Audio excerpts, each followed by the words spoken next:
선악은 늘 서로 충돌한다.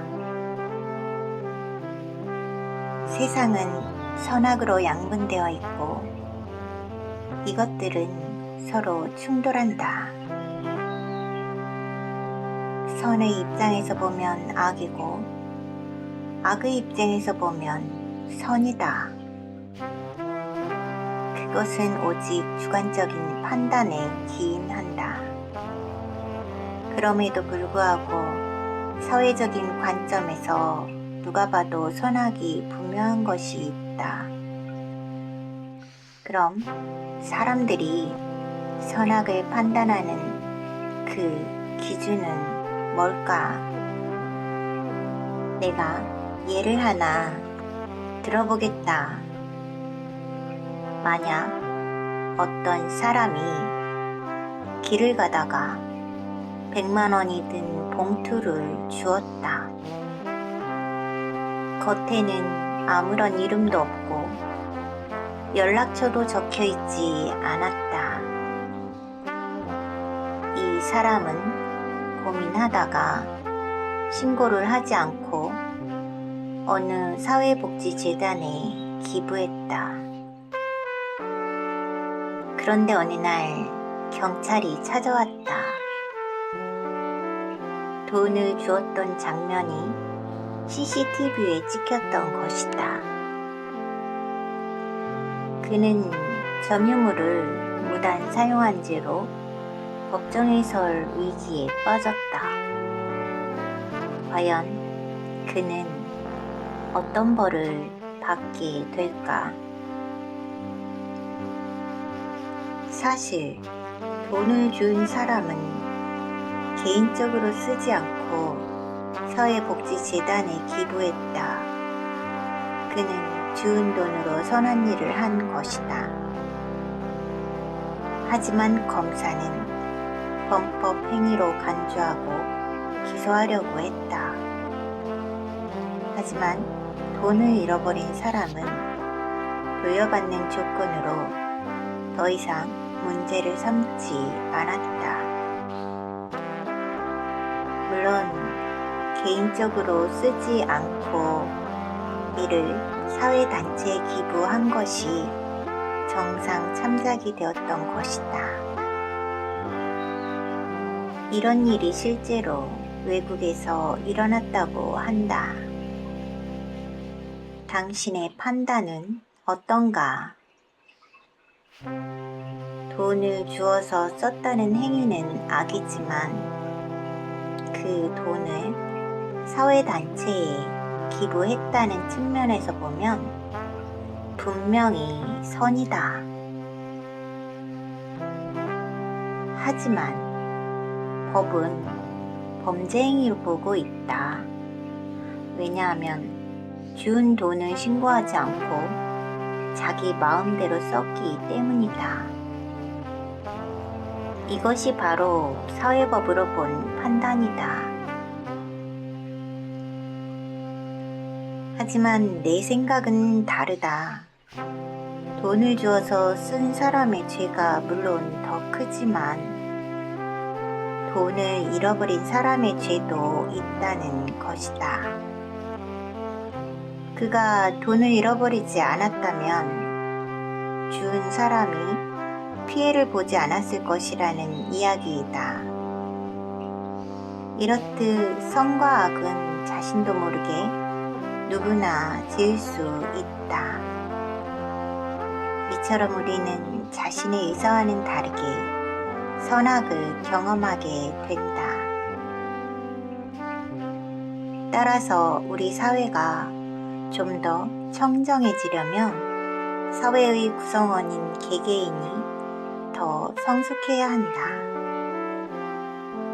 자존감이 높은 사람은 남의 물건을 탐하거나 뇌물을 받거나 자기 것이 아닌 것에 대해서는 관심조차 가지지 않고 청렴하다.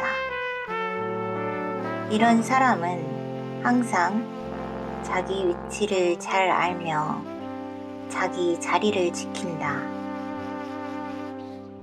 그런데 앉은 자리에서 양심이 가책을 자주 느끼는 사람은 자신의 일에 충실하지 못하다. 이것은 자신이 앉은 자리에서 드디어 물러날 때가 되었다는 뜻이다. 스스로 물러나지 않으면 그 자리를 누군가에게 뺏길 수도 있다. 사람은 머물 때와 물러날 때를 잘 알아야 한다. 이건 무엇 말하는 것일까? 항상 자기 자리를 잘 살피라는 말이다. 지금껏 나는 도둑놈이나 사기꾼을 나쁘다고 생각하지 않았다. 물론 나쁜 것은 사실이다. 그러나 도둑놈이 나타나도록 만들어 놓은 환경이 더 나쁘다. 10번 도둑 맞으면 그 10번의 환경을 만든 우리 사회가 더 큰 문제라는 것이다. 만약 도둑이 양심에 걸려서 도둑질을 멈추면 사회가 바르게 변했다는 뜻이다. 그런데 도둑놈이 도둑질을 했는데도 양심의 가책을 전혀 느끼지 않는다면 이미 썩은 사회이다. 가끔 캄보디아와 같은 동남아시아를 가보면 그곳의 경찰들은 양심의 가책도 없이 뇌물을 스스럼 없이 받는다. 아마 이런 경험을 그대들도 했을 것이다. 그런 나라는 이미 안으로 골마서 썩어 있다. 경찰이 뇌물을 받아먹거나 도둑님이 물건을 훔치고 사기꾼이 사기를 쳐도 양심의 가책이 없는 사회는 이미 죽은 사회이다. 이렇듯 선악은 늘 서로 충돌한다. 선을 추구하면 악이 생겨나고 악이 생기면 선이 나타난다. 고로 엄밀히 말하면 선악은 없다. 왜냐하면 선과 악은 바라보는 사람의 관점에 따라 달라지기 때문이다. 이 또한 자연의 이치다. 회사의 중요한 직책도 그렇다. 과연 이 자리가 내가 있을 곳인가 하고 양심의 가책을 느끼는 간부가 있다면 그는 이미 그 자리에 있을 사람이 아니다. 그때는 빨리 자리에서 물러나는 것이 그 회사를 위한 것이다. 그래야만 그 자리에 맞는 사람이 들어가서 일할 기회가 생긴다. 자신의 자리에서 양심의 가책을 받지 않기 위해서는 더 열심히 일을 하면 된다. 자신의 본분을 다하라는 뜻이다. 정치와 교육도 마찬가지이다. 인재는 수란되어야 한다. 이것이 대자연의 이치이다. 다시 말하면 도둑과 사기꾼을 나쁘다고 질책하는 것보다 더 중요한 것은 왜 도둑과 사기꾼이 나타나는지 그 이유를 깨닫는 것이 급선무이다. 그러므로 도둑과 사기꾼을 나쁘다고 해서는 안 된다. 자꾸 벌을 주면 얼씨구 하고 더 늘어난다. 그런 놈들이 생겨나지 않도록 이 사회를 깨끗하고 맑게 하는 것이 사람의 몫이다. 안타깝게도 열심히 일하는 사람보다는 오히려 그렇지 않은 사람이 더 잘 살고 있다.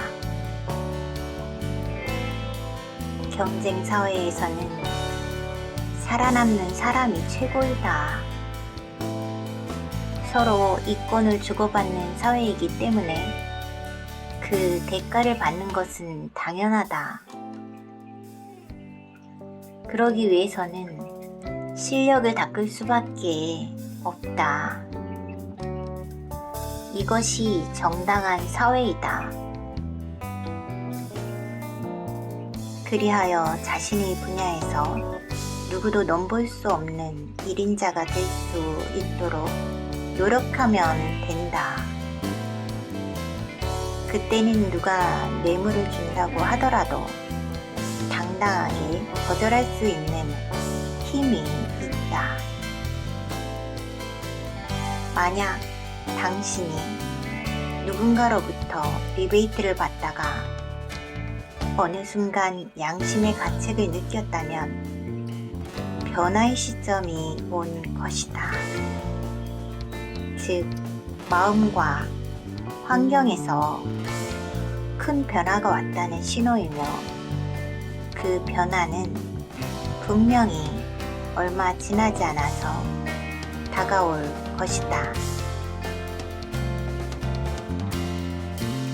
그때가 되면 오히려 공경에 빠질 수도 있다.